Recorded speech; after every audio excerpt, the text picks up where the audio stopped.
হাদিস আরেকটি শোনাই সহিহ মুসলিমের আবু বুরদা রাদিয়াল্লাহু তাআলা আনহু থেকে বর্ণিত। তিনি তার পিতা আবু মুসা আশআরী রাদিয়াল্লাহু তাআলা আনহু থেকে বর্ণনা করছেন, কালা সাল্লাইনাল মাগরিব মা রাসূলিল্লাহ সাল্লাল্লাহু আলাইহি ওয়াসাল্লাম, আমরা একদিন রাসূলুল্লাহ সাল্লাল্লাহু আলাইহি ওয়াসাল্লামের সাথে মাগরিবের সালাত আদায় করলাম। সুম্মা কুলনা, তারপরে বললাম যে লাউ জালাসনা হাত্তা নুসাল্লি মাহুল ইশা, মসজিদ নববী থেকে বাড়ি যাব না, একবারই বসি, বাড়ি দূরে যাব আবার আসব, তো মসজিদেই বসে যাই আর তারপরে এশা পড়ে একবারেই বাড়ি যাব। কালা ফাজালাসনা ফাখারাজ আলাইনা, আমরা বসে আছি মাগরিব পড়ে এশার অপেক্ষায়। নবী সাল্লাল্লাহু আলাইহি ওয়াসাল্লাম আবার বেরিয়ে আসলেন নিজ কক্ষ থেকে। ফাকালা মা জিলতুম হা হুনা, এখনও তোমরা বসে আছো মাগরিব পড়ে? বললেন সাহাবীরা, বলছেন আবু মুসা, ইয়া রাসূলুল্লাহ সাল্লাইনা মাকাল মাগরিব, আপনার সাথে মাগরিবটাও পড়লাম, তারপরে মনে মনে বললাম না যে এসে বসে যাই, হাত্তা নুসাল্লি মাকাল এশা, আপনার সাথে এশারা পড়ে একবারই বাড়ি যাব। কালা আহসানতুম আও আসাবতুম, ভালো কাজ করেছো বা কথা ঠিক করেছো। কালা ফারাফা রাসূল ইলাস সামায়, তারপর আকাশের পানে চেয়ে দেখে রাসূলুল্লাহ সাল্লাল্লাহু আলাইহি সাল্লাম ওয়া কানা কাসীরাম মিম্মা ইয়ারফা রাসূল ইলাস সামা, আর নবী সাল্লাল্লাহু আলাইহি ওয়াসাল্লাম অনেক সময় আকাশের দিকে তাকাতেন। রব্বুল আলামিন তাহলে কোন দিকে আছেন? আকাশের দিকে। কেন আকাশের দিকে তাকাবেন? হ্যাঁ, অবশ্যই আল্লাহ রাব্বুল আলামিন কোথায় আছেন? হ্যাঁ, ওপর দিকে আছেন, আর সমস্ত সাত আসমান আর কুরসির ওপরে আছেন, সমস্ত সৃষ্টিজগতের ঊর্ধ্বে আছেন আল্লাহ রাব্বুল আলামিন। তারপরে বললেন আন নজুম আমানাতুন লিস-সামায়ে, আকাশের যে তারকাগুলি আছে, নক্ষত্রগুলি আছে, এগুলি আকাশের জন্য নিরাপত্তার মাধ্যম, মানে এগুলি যতদিন আছে ততদিন আকাশ আছে। যখন তারকাগুলি খসে পড়ে যাবে, ওয়াইযা নুজুম ইনতাসারাত, হ্যাঁ, যখন তারকাগুলি কি হয়ে যাবে? খসে পড়ে যাবে, ধ্বংস হয়ে যাবে, তখন আসমান ধ্বংস হয়ে যাবে, কিয়ামত হয়ে যাবে। তো এই তারকাগুলি হচ্ছে আকাশের জন্য নিরাপত্তা স্বরূপ। তারপরে এক ধরনের তারকার মতোই দেখতে, তা দিয়ে শয়তান যে আকাশপথে ওপর দিকে যাওয়ার চেষ্টা করে আকাশের খবর জানার জন্য, আর তারপরে গণক আর জাদুঘরদেরকে এসে কুটুর কুটুর করে বলবে, এর জন্য নিরাপদ করা হয়েছে কি দিয়ে? এই উল্কাপিণ্ড দিয়ে, এগুলো দিয়ে আঘাত করার মাধ্যমে, যেগুলোকে তারকা বলা হয়েছে বা নজুম বলা হয়েছে, অর্থাৎ সেই ধরনের, যদিও সেটা আকাশের ওই তারকা নয়, কিন্তু সেটা ওই ধরনের বলে সেগুলোকে নজুম বলা হয়েছে নবী করিম সাল্লাল্লাহু আলাইহি ওয়াসাল্লাম হাদিসে বা কোরআনে কারিমে।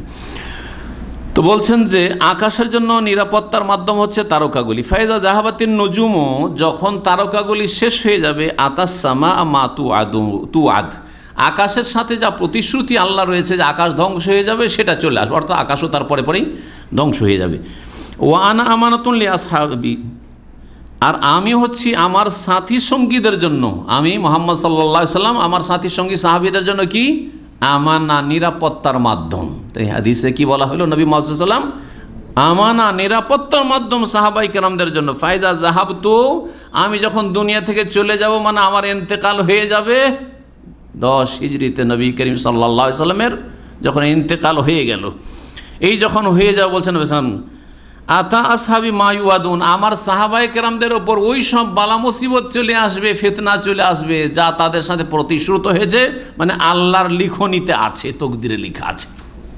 আর তা সত্যি। নবী সাল্লাল্লাহু আলাইহি সাল্লামের ইন্তেকালের পরে আবু বকর রাদিয়াল্লাহু তাআলা খেলাফতের আমল মাত্র 2 বছর, 2 বছর 3 মাস 10 দিন, আর তারপরে ওমর রাদিয়াল্লাহু তাআলা প্রায় 10 বছর, তারপর ওমর রাদিয়াল্লাহু তাআলা আনহুকে শহীদ করা হইল।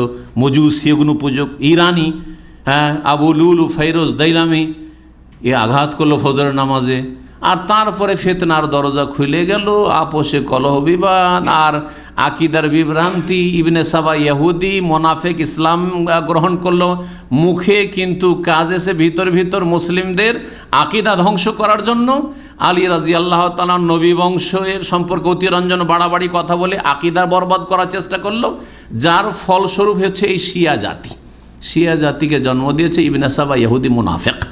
ভালো করে শুনেন, এ হচ্ছে আকিদার ক্ষেত্রে বরবাদী। উম্মতের নবী সাল্লাল্লাহু আলাইহি ওয়াসাল্লাম ইন্তেকালের পরে নবী সাল্লাল্লাহু আলাইহি ওয়াসাল্লাম থাকা পর্যন্ত নিরাপত্তা ছিল আকিদা, আমল আর ইমানের ক্ষেত্রে, আর জানের ক্ষেত্রে, মালের ক্ষেত্রে, আর সার্বিক নিরাপত্তা, রাষ্ট্রীয় নিরাপত্তার ক্ষেত্রে। নবী সাল্লাল্লাহু আলাইহি ওয়াসাল্লাম ইন্তেকালের কিছুদিন পর থেকে ফিতনা শুরু হয়ে গেল।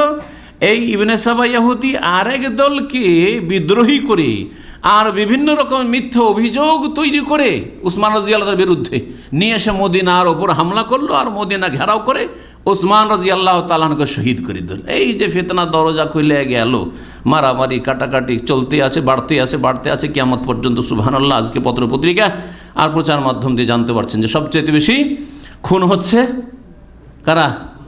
মুসলিমরা। জি, অশান্তি সবচেয়ে বেশি মুসলিম সমাজে, মুসলিম দেশে। এই হচ্ছে অবস্থা। নবী সাল্লাল্লাহু আলাইহি ওয়াসাল্লাম বলছেন যতদিন আমি আছি ততদিন নিরাপদ, আর আমি যখন দুনিয়া থেকে চলে যাব আমাকে আল্লাহ উঠিয়ে নেবেন, তখন আমার সাহাবায়ে কেরামদের মাঝে বা আমার উম্মতের মাঝে চলে আসবে যা ফিতনা ফাসাদের, অশান্তির আর শিরক বিদআতের প্রতিশ্রুতি দেওয়া হয়েছে। তারপরে বলছেন ওয়া আসহাবি আমানাতুল লিউম্মতি, আর আমার সাহাবায়ে কেরামরা আমার উম্মতের জন্য নিরাপত্তার কারণ। যতদিন সাহাবীরা আছেন অনেকটা ফিতনা কম থাকবে। সত্যি মাত্র দুটো বেদাতি ফিতনা, রাফেজি শিয়াদের ফিতনা আর খারেজিদের ফিতনা, চরমপন্থী এই সন্ত্রাসীদের ফিতনা, এই দুই ফিতনা, শুধু খারেজি আর রাফেজির ফিতনা। আর ফিরকা তৈরি হয়নি। তাহলে মুসলিম জাতি উম্মতে মুসলিমা আর একটা খারেজি আর একটা রাফেজি, এই দুটো দল উম্মতে মুসলিমা থেকে গুমরাহ হয়ে চলে গেল, বিভ্রান্তির শিকার হইল। ৭৩ দল হয়নি, ৭৩ মাত্র ৩টে হয়েছে। সাহাবায়ে কেরামদের জামানায় ৭৩-এর মধ্যে মাত্র ৩টা হয়েছে, বাকি ৭০টি ফিরকা বা তারও বেশি। এক এক দল কয়েকটা করে বাচ্চা দিচ্ছে, এক এক দল কয়েকটা করে বাচ্চা জন্মাচ্ছে। এই করে দলের শেষ নেই। আর আমাদের বিভেদ আর আমাদের অনৈক্য আর আমাদের মাঝে ফাটলের শেষ নেই সার্বিক ক্ষেত্রে। তো নবী সাল্লাল্লাহু আলাইহি ওয়াসাল্লাম বলছেন যে যখন আমার সাহাবায়ে কেরাম চলে যাবে, ফায়জা যাহাব আসহাবি আতা উম্মতি মা ইউআদুন, আমার উম্মতের ওপর সেই সব বালা মুসিবত বিপদ আপদ চলে আসবে, শিরক বিদআত চলে আসবে, দুনিয়ার ক্ষেত্রে সর্বনাশ চলে আসবে, যা তাদের সাথে ওয়াদা করা। সহিহ মুসলিমের হাদিস 4596 নম্বর।